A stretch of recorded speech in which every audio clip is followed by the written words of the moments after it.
पर्दा आपको प्रोटेक्शन देता है।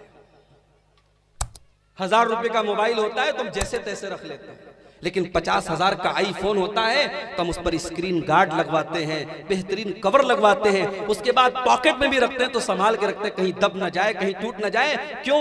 50,000 का मोबाइल है। मुसलमान औरत तो उस 50,000 से भी ज्यादा कीमती, 50 लाख से भी ज्यादा कीमती, तू अनमोल दौलत है। तुझे अल्लाह ने पर्दे में रहने का हुक्म दिया है, तू घर से निकले तो पर्दे में निकले।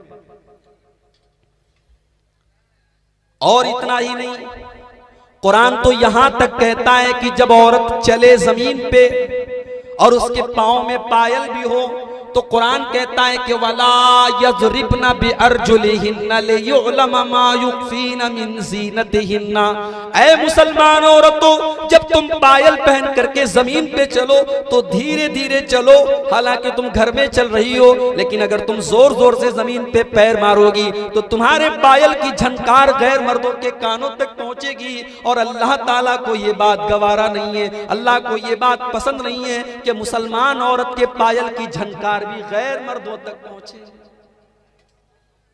माहौल बहुत खराब हो रहा है मेरे। एक मुसलमान औरत आज शर्मो हया जो उसका सबसे बड़ा गहना था, आज वो गहना खत्म हो रहा है। और अफसोस की बात यह है, अब गांव और देहात में भी ऐसे कपड़े पहने जा रहे हैं कि जिन कपड़ों को देख करके एक इज्जतदार आदमी की शर्म से निगाहें झुक जाएं। एक औरत के बदन की वो तमाम चीजें जो छुपी रहनी चाहिए आज वो जाहिर की जा रही हैं। आज बेपर्दगी को फैशन का नाम दे दिया गया, बेहयाई को फैशन का नाम दे दिया गया। अब छोटे छोटे कस्बों और देहातों में भी लड़कियों के हाथ में मोबाइल आ गया। अब सेल्फी लेने का शौक पैदा हो गया, अब व्हाट्सएप और फेसबुक पर फोटो डालने का दौर आ गया। अब गांव देहात की भी मुसलमान लड़कियां अपने वीडियो और फोटो बना बना करके अपने स्टेटस पे डाल रही हैं, अपने इंस्टाग्राम पे डाल रही हैं। याद रखो मेरे भाइयों, मेरी प्यारी माओ बहनों, अगर आपने अपने जिस्म की नुमाइश की है, अगर आपने अपने जिस्म को दुनिया के सामने जाहिर किया है, तो कुरान की उस आयत को भी अपने सामने रखना। अल्लाह फरमाता है, इन्नल्लज़ीना युहिब्बूना अन तशीअल फाहिशतु फिल्लज़ीना आमनू लहुम अज़ाबुन अलीमुन फिद दुनिया वल आखिरा।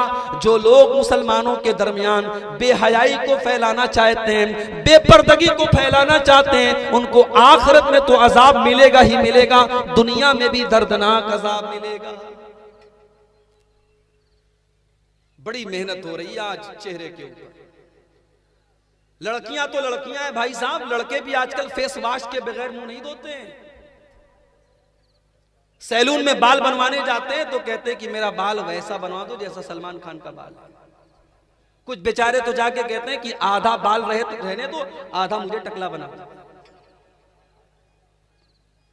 चेहरे पर इतनी मेहनत कर रहे हो, बाल को तरह तरह की शक्लें दे रहे हो, बंदर की तरह, भालू की तरह तुम बाल रख रहे हो। मेरी बहनों, तुम मिरर के सामने, आईने के सामने बैठ जाती हो तो एक एक घंटे तुम मेकअप करती हो। अच्छी खासी आंखें, उस आंखों को तुम ब्लू बना लेती हो, पीला बना लेती हो, लाल बना लेती हो, पलकों की को संवार लेती हो, चेहरे पर न जाने कितने किस्म की क्रीमें लगा लेती हो। आजकल तो ये सब जो दुकानें खोल के बैठे हैं ब्यूटी पार्लर वाले, ये तो बिल्कुल काली कलूटी औरत भी जाती है तो इतना प्लास्टर करते हैं और इतना उस पर रंग रोगन चढ़ाते हैं, वो बेचारी हीरोइन बन के बाहर निकलती है। इतनी मेहनत हो रही है चेहरे के ऊपर। लेकिन मेरे प्यारे भाइयों, मेरी प्यारी बहनों, याद रखो, ये खूबसूरत चेहरे अगर तुमने अल्लाह ताला को राजी न किया तो जहन्नम की आग में झुलसा दिए जाएंगे।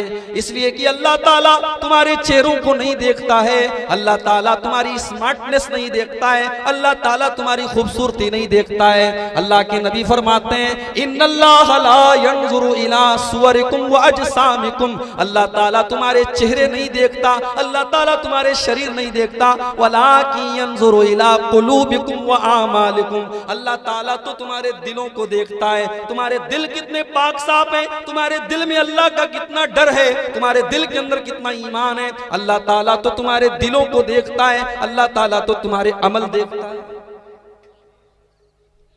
नबी अकरम के पास एक औरत आई, काली कलूटी औरत है, खूबसूरत नहीं है, काली कलूटी औरत है। आकर के कहती है अल्लाह के नबी मुझे मिर्गी का दौरा आता है और जब ये दौरा मुझे आता है मैं बेहोश हो जाती हूं और जब ये दौरा मुझे आता है तो अल्लाह के नबी मेरा सतर खुल जाता है, मेरी शर्मगाह खुल जाती है। अय अल्लाह के नबी मेरे हक में दुआ कर दीजिए, अल्लाह ताला ये बीमारी दूर कर दे, ये मुझसे बर्दाश्त नहीं होती। बहुत गौर से सुनना, अपने चेहरों पर प्लास्टर करने वाली मेरी बहनों और फेस वॉश से अपना मुंह धोने वाले मेरे नौजवानों, इस वाकये को बहुत गौर से सुनना। काली कलूटी औरतें नबी अकरम से दुआ कराने आई है और कह रही है अल्लाह के नबी मुझे मिर्गी का दौरा आता है, मैं बेहोश हो जाती हूं, मेरा सतर खुल जाता है, आप दुआ कर दीजिए बीमारी दूर हो जाए। नबी अकरम फरमाते हैं इन शिअति दअउतु लकी, अगर तुम चाहती हो मैं दुआ कर दूंगा तुम्हारी बीमारी ठीक हो जाएगी। व इन शिअति सबरती, लेकिन अगर तुम सब्र करो और इस बीमारी पर बर्दाश्त कर लो, इस बीमारी पर सब्र कर लो, फलकियल जन्नत, तुम्हें गारंटी देता हूं तुमको जन्नत मिलेगी। अब उस औरत के सामने दो रास्ते हैं, इतनी खतरनाक बीमारी है लेकिन नबी दुआ कर देंगे बीमारी खत्म हो जाएगी, लेकिन अगर बीमारी को बर्दाश्त कर लेती है तो नबी कह रहे हैं जन्नत मिलेगी। उस औरत ने गौर किया, सोचा ये सौदा महंगा नहीं है, कहती ऐ अल्लाह के नबी अगर इस बीमारी को बर्दाश्त करने पर मुझे जन्नत मिल रही है, मैं जन्नत पाने के लिए बीमारी बर्दाश्त करने को तैयार हूं। ऐ अल्लाह के नबी मैं सब्र कर लूंगी, मैं बर्दाश्त कर लूंगी, मुझे आप मत दुआ कीजिए मेरे लिए, मगर एक छोटी सी रिक्वेस्ट है। ऐ अल्लाह के नबी जब ये दौरा मेरे ऊपर आता है मेरा सतर खुल जाता है, मेरा जिस्म खुल जाता है और गैर मर्दों की निगाहें मेरे जिस्म पर पड़ जाती हैं। ऐ अल्लाह के रसूल बीमारी तो बर्दाश्त है, दौरा तो बर्दाश्त है, तकलीफ तो बर्दाश्त है, बेपर्दगी बर्दाश्त नहीं है, बेहयाई बर्दाश्त नहीं है, मेरे जिस्म के ऊपर किसी गैर की नजर पड़े ये बर्दाश्त नहीं है। ऐ अल्लाह के नबी आप बीमारी के हक में दुआ न करें, लेकिन इतनी दुआ कर दें कि अल्लाह ताला जब ये दौरा मेरे ऊपर आए तो मेरे जिस्म की नुमाइश न हो, मेरा जिस्म न खुले, मेरा सतर न खुले। नबी अकरम ने दुआ कर दी, औरत वहां से चली गई। सहाबा कहते हैं किसी को जन्नती औरत देखना हो तो इस औरत को देखो, खूबसूरत नहीं है, जन्नती है क्योंकि दिल के अंदर हया है, दिल के अंदर शर्म है, दिल के अंदर गैरत है, दिल के अंदर अल्लाह का डर है। आज हमारे चेहरे बड़े खूबसूरत हैं, हमारे बाल बड़े खूबसूरत हैं, हमारा कपड़ा बहुत खूबसूरत है, मगर दिलों के अंदर अल्लाह का खौफ नहीं है, दिलों के अंदर दुनिया की मोहब्बत है, दिल के अंदर हसद है, दिल के अंदर हिर्स है, दिल के अंदर लालच है, दिल के अंदर दुनिया भर की गंदगी। हजरत बिलाल को देखो, ये कोई हैंडसम और स्मार्ट तो नहीं थे, काले कलूटे थे, हबशा के रहने वाले थे, नबी अकरम पर ईमान लाए। इनके मालिक ने इनको जानवरों की तरह सताना शुरू किया।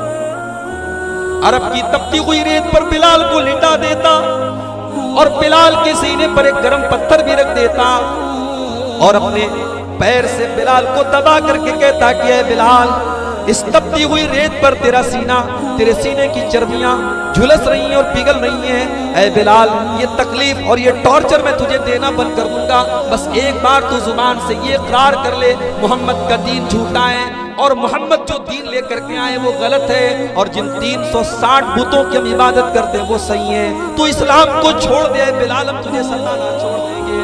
ओ लोगों, बिलाल का चेहरा खूबसूरत नहीं है, बिलाल हैंडसम और स्मार्ट तो नहीं है, मगर बिलाल के सीने में जो धड़कने वाला दिल है, उस दिल के अंदर अल्लाह का कितना डर है, उस दिल के अंदर अल्लाह की कितनी मोहब्बत है, उस दिल के अंदर कितनी तौहीद है। बिलाल उस गर्म पत्थर के नीचे से बिलाल की जुबान से तभी आवाज निकल रही है, बिलाल कह रहा है अहद अहद, मेरा अल्लाह एक है, मेरा माबूद एक है। ऐ उमैया इब्न खल्फ, ऐ मेरे मालिक तू मुझे लाख सता ले, मुझे तकलीफ दे दे, मगर मैं तौहीद को छोड़ने को तैयार नहीं हूं, मैं अल्लाह ताला की इबादत को छोड़ने को तैयार हूं। दिल पर मेहनत करो मेरे भाई, दिल को साफ करो, दिल में अल्लाह का डर पैदा करो। इब्राहीम अलैहिस्सलातु वस्सलाम अल्लाह की बारगाह में दुआ करते हैं, कहते हैं अल्लाह वला तुखज़िनी यौम युबअसून, अय अल्लाह मुझे क़यामत के दिन तू जलील न करना, अय अल्लाह तू मुझे क़यामत के दिन रुसवा न करना। यौम ला यनफ़उ मालुन वला बनून, क़यामत के दिन न माल काम आएगा न औलाद काम आएगी, इल्ला मन अतल्लाह बिक़ल्बिन सलीम, क़यामत के दिन वही कामयाब होगा जो साफ सुथरा दिल लेकर के अल्लाह की बारगाह में आएगा। दिल पर मेहनत करो मेरे भाइयों, समाज सुधर जाएगा। मेरे प्यारे नौजवान साथियों, आज जरा अपनी अपनी जिंदगियों का जायजा लो। आज हमारे नौजवानों को क्या हो गया है, आज उनकी जिंदगी का मकसद क्या है? आज खाना है, कमाना है, एंजॉय करना है। कोई गुटखा खाने में मस्त है, कोई सिगरेट पीने में मस्त है, कोई लड़कियों से बातें करने में मस्त है, किसी को शराब में सुकून मिल रहा है, किसी को जिना में सुकून मिल रहा है। ओ मेरे नौजवान भाइयों, ये तुम्हारी जिंदगी का मकसद तो नहीं है, तुम्हें अल्लाह ने इसलिए तो नहीं बनाया है। अगर जिंदगी का मकसद खाना कमाना और एंजॉय करना है तो फिर अल्लाह ने हमको इंसान क्यों बनाया? हम जानवर भी तो बन सकते थे, अल्लाह ने हमें इंसान इसलिए बनाया क्योंकि हम अल्लाह की इबादत करें, हम अल्लाह को राजी करें। कुल इन्ना सलाती व नुसुकी व महयाया व ममाती लिल्लाहि रब्बिल आलमीन, ऐ नबी आप ऐलान कर दीजिए, मुसलमान की नमाज, मुसलमान की कुर्बानी, मुसलमान का जीना, मुसलमान का मरना सब अल्लाह रब्बुल आलमीन के लिए।